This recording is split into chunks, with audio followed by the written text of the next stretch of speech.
Setiap keluarga menyimpan kisahnya sendiri. Ada yang penuh tawa, ada pula yang dipenuhi luka. Tapi bagaimana jika di balik senyum seorang ibu tersembunyi rahasia yang mampu meruntuhkan segalanya? Ini adalah kisah tentang cinta, kehilangan, dan kebenaran yang tak bisa selamanya dikubur. Sebuah cerita tentang seorang ibu, seorang ayah, dan seorang anak yang hidupnya terikat oleh takdir. Inilah Bayang-Bayang Rahasia. Di sebuah kota kecil yang tenang, di balik hiruk-pikuk pasar dan deru kendaraan yang lalu lalang, terdapat sebuah rumah sederhana di ujung gang. Rumah itu berdinding kayu, catnya sudah mulai pudar dimakan waktu, namun selalu tampak bersih dan rapi. Di rumah itulah Ratna tinggal bersama Aira, anak perempuan yang kini duduk di kelas 2 SMP. Ratna bukanlah seorang wanita yang hidup bergelimang harta. Sehari-harinya ia bekerja di sebuah jasa laundry kecil-kecilan yang ia kelola sendiri. Pagi-pagi, sekali ia sudah bangun, menyalakan mesin cuci tua yang seringkali berisik, merendam pakaian, lalu menjemurnya di halaman sempit di samping rumah. Tangannya kasar karena sabun dan air yang terlalu sering menyentuh kulit, namun wajahnya tetap lembut setiap kali menatap putrinya. Aira, di usianya yang baru menginjak 14 tahun, adalah cahaya dalam hidup Ratna. Gadis itu ceria, bersemangat, dan memiliki mimpi besar, menjadi atlet renang. Setiap sore, selepas sekolah dan membantu ibunya sebentar, Aira akan berlari kecil menuju kolam renang umum yang tidak jauh dari rumah mereka. Dengan tubuh mungilnya, ia menceburkan diri ke dalam air, berenang bolak-balik tanpa kenal lelah. Air adalah dunianya. Berenang membuatnya merasa bebas, seolah semua beban hilang begitu saja. Bagi Ratna, Aira bukan hanya anak semata wayang. Ia adalah alasan mengapa dirinya masih mampu tersenyum. Alasan mengapa ia bertahan menjalani kerasnya hidup. Sebab beberapa tahun yang lalu, Ratna kehilangan seseorang yang begitu berarti dalam hidupnya, suami yang ia cintai. Kehilangan itu datang tiba-tiba, menghantam seperti badai di tengah hari yang cerah. Ratna masih ingat betul hari itu. Ia dan keluarganya berangkat bersama sahabat lamanya, Sinta, serta suami Sinta, Arman, dan putri mereka Naila. Perjalanan liburan singkat yang seharusnya dipenuhi tawa, berubah menjadi mimpi buruk ketika mobil yang mereka tumpangi mengalami kecelakaan. Ratna masih bisa mendengar dentuman keras itu di kepalanya, masih bisa merasakan kaca pecah yang menusuk kulit, teriakan yang memenuhi udara, lalu gelap. Saat ia membuka mata di rumah sakit, dunianya sudah berubah selamanya. Suaminya meninggal, Sinta meninggal, Naila meninggal. Yang tersisa hanyalah dirinya, Aira, dan Arman. Sejak saat itu, hidup Ratna tidak pernah sama lagi. Hari-harinya kini diwarnai keheningan. Tidak ada lagi tawa hangat suami yang selalu menemaninya. Tidak ada lagi liburan keluarga yang sederhana, namun membahagiakan. Semua hilang. Tapi Ratna tahu ia tidak boleh menyerah. Ada Aira yang membutuhkan dirinya. Ada Aira yang masih ingin melihat dunia, mengejar mimpi, dan tumbuh menjadi gadis yang kuat. Setiap malam sebelum tidur, Ratna sering memandangi wajah putrinya yang terlelap. Dalam diam, ia berbisik lirih. Aira, kamu satu-satunya alasan ibu masih bisa berdiri sampai hari ini. Selama kamu ada, ibu akan terus bertahan, apapun yang terjadi. Namun jauh di lubuk hati Ratna, ada sesuatu yang selalu mengganjal. Ada perasaan asing setiap kali ia menatap wajah anaknya terlalu lama. Ada luka lama yang ia sembunyikan rapat-rapat, rahasia yang tidak boleh terungkap oleh siapapun. Bagi dunia, Aira adalah putri Ratna. Bagi Ratna sendiri, Aira adalah hidupnya. Tapi takdir punya cara kejam untuk membalikan kenyataan. Pagi hari di rumah Ratna selalu sama. Aroma sabun cuci menguar dari halaman. Mesin cuci berputar, berisik seperti drum yang dipukul berulang kali. Ratna duduk di kursi plastik kecil, tangannya sibuk menyikat noda membandel pada pakaian pelanggan. Keringat menetes dari dahinya, tapi ia tak pernah mengeluh. Di dalam rumah, Aira bersiap berangkat sekolah. Ia mengenakan seragam putih biru yang sudah sedikit lusuh, tapi selalu rapi. Rambutnya dikuncir dua, wajahnya cerah penuh semangat. "Bu, aku berangkat ya," serunya riang sambil meraih tas punggungnya.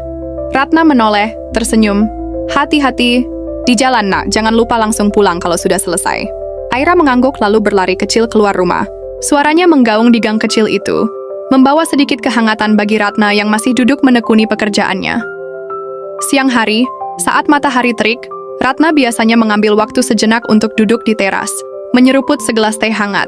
Di saat-saat seperti ini, pikirannya sering melayang ke masa lalu.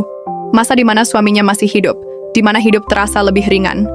Namun, setiap kali ia mulai hanyut dalam kesedihan, suara Aira yang pulang sekolah selalu menjadi pengingat bahwa ia tidak boleh terlarut. "Bu, aku dapat nilai bagus hari ini," teriak Aira sambil mengacungkan buku catatan.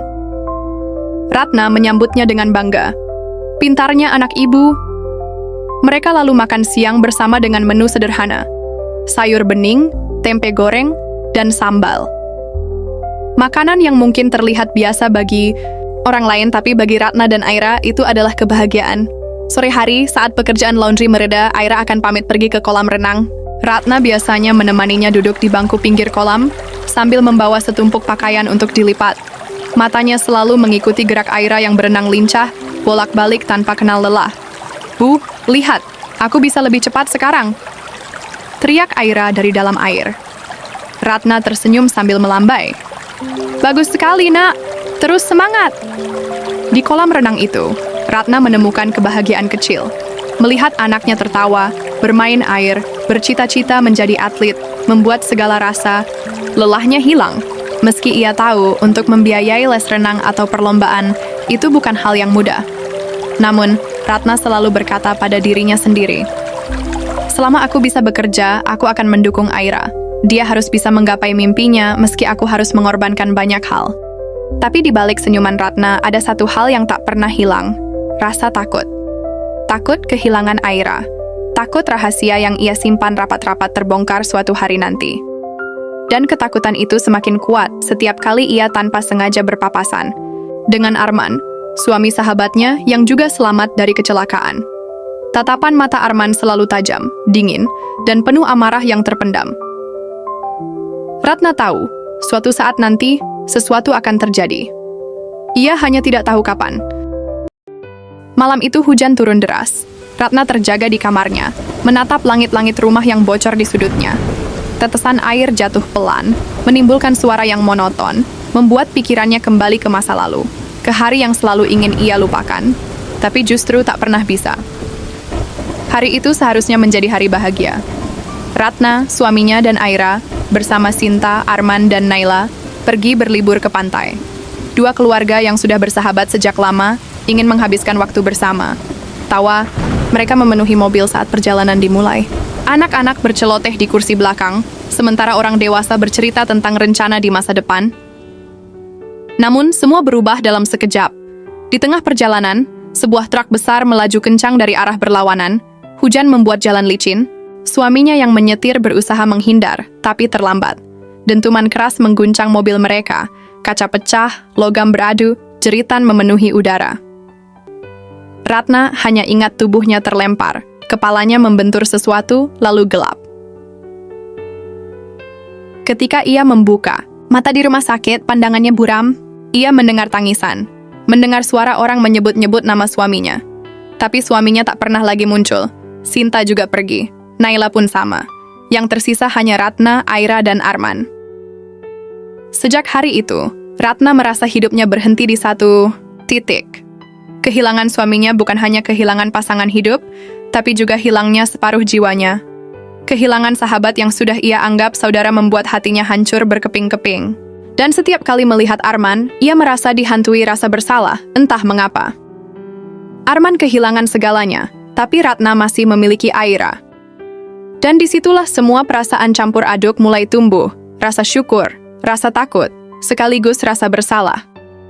Ratna tahu, ada alasan mengapa Tuhan masih membiarkan Aira hidup. Tapi semakin hari, semakin ia merasa ada sesuatu yang lebih besar di balik semua itu. Sebuah rahasia yang suatu saat, cepat atau lambat, akan menghancurkan dunia kecil yang ia pertahankan dengan susah payah. Hari itu sore terasa berbeda. Ratna baru saja menjemur pakaian pelanggan ketika matanya menangkap sosok yang tak asing. Seorang pria berdiri di ujung gang, tubuhnya tegap namun terlihat letih, wajahnya keras dengan tatapan yang tajam menusuk. Pria itu, Arman. Ratna tercekat. Sudah lama ia tidak melihatnya dari dekat. Sejak kecelakaan itu, Arman menghilang. Ada kabar ia pindah kota. Ada yang bilang ia sibuk bekerja untuk melupakan rasa kehilangan. Tapi kini, ia berdiri di sana, menatap rumah Ratna seolah menyimpan bara di balik matanya. Arman tidak mengatakan apa-apa. Ia hanya berdiri beberapa saat, lalu berbalik pergi. Namun tatapan itu membuat Ratna gelisah sepanjang malam. Di dalam rumah, Aira tengah belajar di meja kecil. Sesekali ia melirik ibunya yang mondar-mandir. "Bu, kenapa wajah ibu tegang sekali?" tanya Aira polos.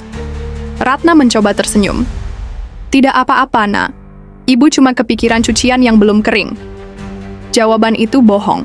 Tapi bagaimana ia bisa menjelaskan pada Aira bahwa sosok yang dulu ia panggil Om Arman kini membawa aura yang berbeda, penuh kemarahan dan kebencian? Ratna masih ingat jelas bagaimana Arman menangis histeris di rumah sakit saat tahu Sinta dan Naila meninggal. Suaranya pecah, tubuhnya bergetar. Ratna tidak pernah bisa melupakan tatapan kosong di mata pria itu, tatapan seorang ayah yang kehilangan segalanya. Namun waktu berlalu, Ratna mengira luka itu akan sembuh dengan sendirinya, meski perlahan. Tapi melihat Arman sore tadi, Ratna sadar luka itu tidak pernah hilang. Luka itu justru berubah menjadi dendam. Beberapa hari kemudian, Ratna kembali melihat Arman di dekat kolam renang. Ia berdiri jauh di belakang pagar, memperhatikan Aira yang sedang berenang dengan semangat. Ratna langsung merinding. Kenapa dia mengawasi Aira? Pikirnya cemas. Aira tentu saja tidak menyadari apa-apa. Ia tertawa riang, bermain air, berceloteh tentang mimpinya menjadi atlet. Ratna hanya bisa duduk dengan hati yang berdegup kencang. Sejak hari itu, Ratna sering merasa diikuti. Saat ke pasar, ia seolah melihat bayangan seseorang. Saat pulang kerja, langkah kaki terdengar di belakangnya.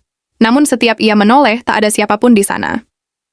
Ratna tahu, bayangan itu adalah Arman. Dan ia takut suatu saat Arman akan datang membawa badai yang bisa menghancurkan semua yang telah ia pertahankan. Malam itu, Ratna sedang menjemur pakaian yang baru diangkat dari mesin cuci. Udara dingin menusuk kulit, bulan pucat menggantung di langit. Tiba-tiba terdengar suara langkah mendekat. "Ratna." Suara itu berat, dalam, dan penuh tekanan. Ratna menoleh. Arman berdiri beberapa meter darinya. Wajahnya terlihat lebih tua dari terakhir kali Ratna melihatnya. Ada garis kelelahan, ada kebencian yang membakar. "Arman, kau sejak kapan kembali ke sini?" Suara Ratna bergetar. "Aku tidak pernah benar-benar pergi." Arman menatap lurus ke matanya. "Aku hanya menunggu saat yang tepat." Ratna mundur setapak, napasnya tercekat. "Apa maksudmu?" Arman melangkah maju. "Maksudku, aku sudah cukup lama diam, Ratna. Aku sudah cukup lama melihatmu hidup dengan nyaman bersama anak itu." Ratna tersentak. "Anak itu? Kau bicara soal Aira. Dia anakku, Arman." Arman tertawa getir, penuh sinis. "Anakmu? Kau yakin, Ratna?" Ratna menelan ludah, jantungnya berdetak kencang. Ada rasa takut luar biasa yang menghantam dirinya. Ia tahu arah pembicaraan ini. Ia tahu rahasia yang selama ini ia sembunyikan rapat-rapat akan terungkap. Arman menatapnya dengan mata merah. "Aira, bukan anakmu. Dia anakku. Anakku dan Sinta." Ratna terdiam. Tubuhnya gemetar, air matanya hampir jatuh. "Arman, tolong, jangan," bisiknya lirih. Namun Arman tidak berhenti. "Aku punya bukti. Aku punya segalanya. Kau pikir aku tidak tahu? Aku sudah melakukan tes, Ratna. Dan hasilnya jelas. Aira bukan darahmu. Aira adalah darahku." Ratna menutup wajahnya dengan kedua tangan. Tangisnya pecah. Aku hanya ingin melindunginya, Arman. Aku tidak pernah berniat merebutnya darimu." Arman mendekat, suaranya penuh kemarahan. "Kau sudah mengambil segalanya dariku. Istriku, anakku, semua hilang karena kecelakaan itu. Dan sekarang satu-satunya yang tersisa, kau sembunyikan dariku." Ratna terisak. "Aku tidak menyembunyikannya. Aku hanya takut dia terluka. Aku takut jika dia tahu kebenaran, hidupnya akan hancur. Aku hanya ingin dia bahagia." Namun Arman tak mau mendengar. Amarahnya menutup segalanya. Hari itu, Aira pulang sekolah dengan wajah penuh tanya. Ia menemukan ibunya duduk di ruang tamu, wajah sembab, mata merah karena tangis.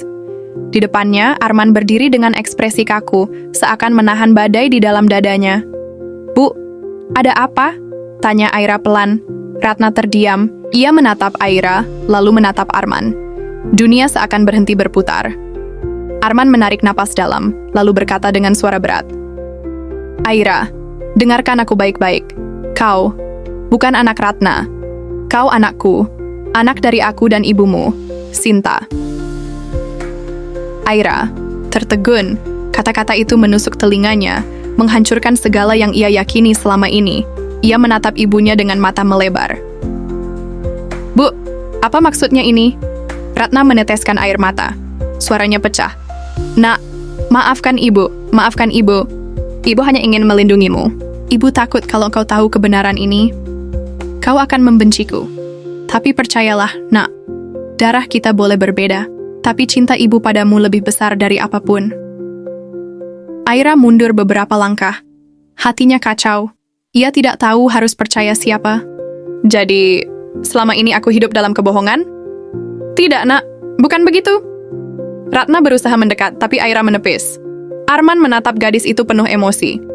"Kau anakku, Aira. Kau darah dagingku. Kau satu-satunya yang tersisa dari Sinta." Aira terisak. Kepalanya berputar. Dunia yang ia kenal runtuh seketika. Ratna jatuh berlutut, menangis terseduh. "Tolong jangan benci ibu, nak. Ibu hanya ingin kau bahagia." Namun kalimat itu hanya tenggelam dalam hening yang mencekam. Aira berdiri di antara dua dunia, dunia Ratna yang penuh cinta dan dunia Arman yang penuh dendam. Malam setelah rahasia itu terbongkar, rumah Ratna dipenuhi keheningan yang mencekam. Tidak ada suara mesin cuci, tidak ada suara sendok yang beradu dengan piring, tidak ada tawa kecil Aira. Semua membeku. Aira duduk di kamar, memeluk lututnya. Wajahnya pucat, matanya sembab. Kata-kata Arman bergema di kepalanya. "Kau bukan anak Ratna. Kau anakku, anak Sinta." Sementara suara ibunya juga ikut menghantui. "Darah kita boleh berbeda, tapi cinta ibu padamu lebih besar dari apapun." Air, mata mengalir tanpa henti. Bagaimana mungkin selama ini ia hidup dalam bayangan kebohongan? Bagaimana mungkin perempuan yang selalu ia panggil ibu, yang merawatnya sejak kecil, ternyata bukan ibu kandungnya? Ward, di ruang tamu Ratna duduk lemah. Tangannya menggenggam erat sapu tangan yang basah oleh air mata. Arman masih berdiri dengan ekspresi tegang, seakan menunggu sesuatu. "Ratna," ucap Arman lirih namun dingin, "kau sudah cukup lama membohongi anak itu. Sekarang biarkan dia tahu kebenaran. Dia berhak tinggal bersamaku, bukan denganmu." Ratna mendongak, matanya merah. "Arman, tolong. Jangan paksa dia. Aira butuh waktu. Jangan tarik dia begitu saja. Aku yang membesarkannya, aku yang menemaninya setiap hari. Aku yang mendengar mimpinya, menemaninya menangis, melihatnya tumbuh. Kau tidak bisa datang begitu saja dan merenggutnya dariku." Arman mengepalkan tangan. "Tapi dia anakku, Ratna. Satu-satunya yang tersisa dari Sinta. Kau tidak mengerti bagaimana rasanya kehilangan istri dan anak sekaligus. Kau masih punya dia, sementara aku kehilangan segalanya." Ratna terdiam. Ia tahu kata-kata Arman benar. Ia tahu luka pria itu lebih dalam dari apapun. Tapi apakah itu alasan untuk memisahkan dirinya dari Aira? Beberapa hari berlalu dalam kebisuan. Aira jarang berbicara. Ia pergi ke sekolah, lalu pulang ke kamar. Ratna mencoba mendekati, tapi seringkali ditolak halus. Suatu sore, Aira tidak pergi berenang. Ia hanya duduk di teras, menatap langit sore yang oranye keemasan. Ratna duduk di sampingnya. "Hati-hati, nak." Suara Ratna gemetar. "Apapun yang kau rasakan, ibu mengerti. Tapi ibu mohon, jangan lupakan semua yang sudah kita lalui. Kau boleh membenci ibu karena menyembunyikan kebenaran ini. Tapi ibu tak pernah berhenti mencintaimu, nak. Setiap hari, setiap detik." Aira menoleh, matanya penuh air. "Tapi bu, kenapa ibu tidak pernah bilang? Kenapa ibu biarkan aku hidup dalam kebohongan?" Ratna menggenggam tangan anak itu erat. "Karena aku takut. Aku takut kehilanganmu. Aku takut kalau kau tahu, kau akan pergi dariku. Aku hanya ingin kau bahagia, nak. Itu saja." Aira terisak. Hatinya terbelah dua. Di saat yang sama, Arman datang menjemput. Ia berdiri tegap, membawa tas besar. Aira, katanya tegas, ikut ayah pulang. Kita akan mulai hidup baru. Aku akan memberikanmu segalanya. Kau akan berenang di tempat terbaik, sekolah di tempat terbaik. Kau tidak perlu hidup susah lagi. Ratna menatap Aira dengan tatapan penuh harap, namun tak bisa berkata apa-apa. Aira berdiri di antara mereka berdua. Air matanya jatuh deras. Satu langkah ke arah Arman berarti meninggalkan perempuan yang membesarkannya dengan penuh kasih. Satu langkah ke arah Ratna berarti menolak darah dagingnya sendiri. Pertarungan hati itu membuat dadanya sesak. Ia ingin berteriak, ingin kabur, ingin dunia berhenti berputar. Namun kenyataan memaksanya memilih. Malam itu menjadi malam yang tak akan pernah terlupakan. Di ruang tamu rumah sederhana itu, keputusan besar akhirnya diucapkan. Aira menatap Ratna, lalu menatap Arman. Air mata masih membasahi pipinya. Dengan suara bergetar, ia berkata, "Om, ayah, aku tidak bisa meninggalkan Ibu Ratna. Dia mungkin bukan ibuku secara darah, tapi dia yang selalu ada untukku. Dia yang merawatku sejak kecil, yang mengajarkan aku arti hidup. Aku tidak bisa begitu saja pergi meninggalkannya." Ratna langsung terisak, memeluk Aira erat. "Nak, terima kasih. Ibu janji, ibu akan terus menjagamu." Namun kata-kata itu justru menyalakan api di dada Arman. Wajahnya mengeras, matanya berkilat marah. "Kau buta, Aira. Kau dibutakan oleh kasih sayang palsu. Ratna sudah mencuri hidupmu dariku. Dia sudah merampas hakku sebagai ayahmu." Aira mundur, ketakutan. "Bukan begitu, ayah. Ibu Ratna tidak pernah mencuri. Dia hanya ingin aku bahagia." Arman mengepalkan tangan, suaranya pecah. "Aku kehilangan Sinta karena kecelakaan itu. Aku kehilangan Naila. Dan sekarang kau memilih dia? Kau memilih wanita yang seharusnya ikut mati bersama keluarganya, sementara aku ditinggalkan sendirian?" Ratna berdiri melindungi Aira di belakangnya. "Cukup, Arman. Aku tidak pernah berniat merebutmu dari siapapun. Tapi cinta seorang anak tidak bisa dipaksa. Aira punya hak untuk memilih, dan dia memilihku. Terimalah itu, meski hatimu terluka." Arman menatap mereka dengan pandangan penuh kebencian, lalu berbalik meninggalkan rumah tanpa sepatah kata. Hari-hari berikutnya terasa lebih tenang, namun juga lebih berat. Aira dan Ratna mencoba kembali pada rutinitas lama, tapi bayangan Arman selalu menghantui. Mereka tahu, pria itu tidak akan begitu saja menyerah. Setiap kali Aira berenang, Ratna duduk di pinggir kolam dengan mata yang selalu waspada, seolah takut bayangan itu kembali muncul. Aira berusaha tersenyum, tapi di matanya ada luka yang sulit disembuhkan. Namun di balik semua itu, satu hal pasti. Cinta Ratna dan Aira tidak lagi bisa dipisahkan oleh darah atau dendam. Mereka sudah melewati badai, rahasia, dan kebohongan. Dan meski masa depan penuh ketidakpastian, mereka akan menjalaninya bersama. Ratna memeluk Aira erat di suatu sore yang damai, sambil berbisik, "Apapun yang terjadi, kau adalah anakku, selamanya." Kadang keluarga bukanlah tentang siapa yang melahirkan kita.